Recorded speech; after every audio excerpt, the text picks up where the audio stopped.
నమస్తే అండి, welcome to modern poet Madhuri's kitchen. మనం కొబ్బరి చట్నీ అనేసరికి రకరకాలుగా చేసుకుంటాం కదా. ఈ కొబ్బరి చట్నీ రైస్లోకి చాలా బాగుంటుంది. పూర్వకాలం నుంచి చేసే పచ్చడి రెసిపీ అండి ఇది. ముందుగా ఒక పెద్ద కొబ్బరి చెక్కని ముక్కలుగా కట్ చేసి పక్కన పెట్టుకోవాలి.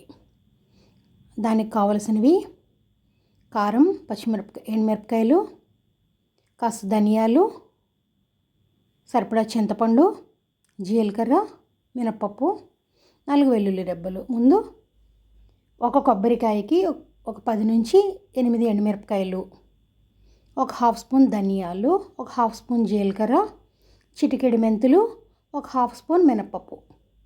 అవి దోరగా వేయించుకోవాలి. మీడియం ఫ్లేమ్లో. ఆయిల్ అక్కర్లేదు, డ్రై రోస్ట్ చేసుకుంటే సరిపోతుంది. ఆయిల్ వేసుకున్న ఒక హాఫ్ స్పూన్ అండి, కానీ దీనికి డ్రై రోస్టే బాగుంటుంది.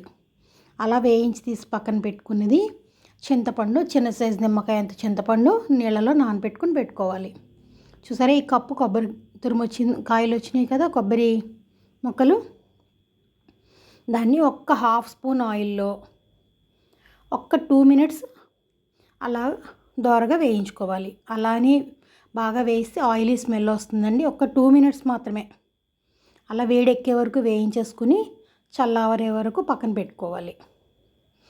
ఈ లోపుని మనం ముందుగా సిద్ధం చేసుకున్న మసాలా అంతా కూడా ఒకసారి మిక్సీ పట్టేసుకుంటే మొత్తం ఈవెన్గా నలుగుతుంది అన్నమాట.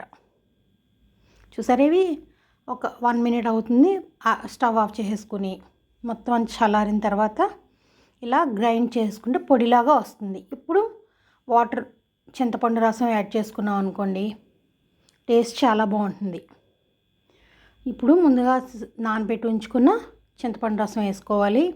మనం ఉప్పు వేయలేదు కదా, ఉప్పు 1 స్పూన్, 2 స్పూన్స్ పంచదార, లేదంటే మీకు రుచికి సరిపడా చిన్న బెల్లం ముక్క, నిమ్మకాయ సైజు బెల్లం ముక్క కూడా వేసుకోండి.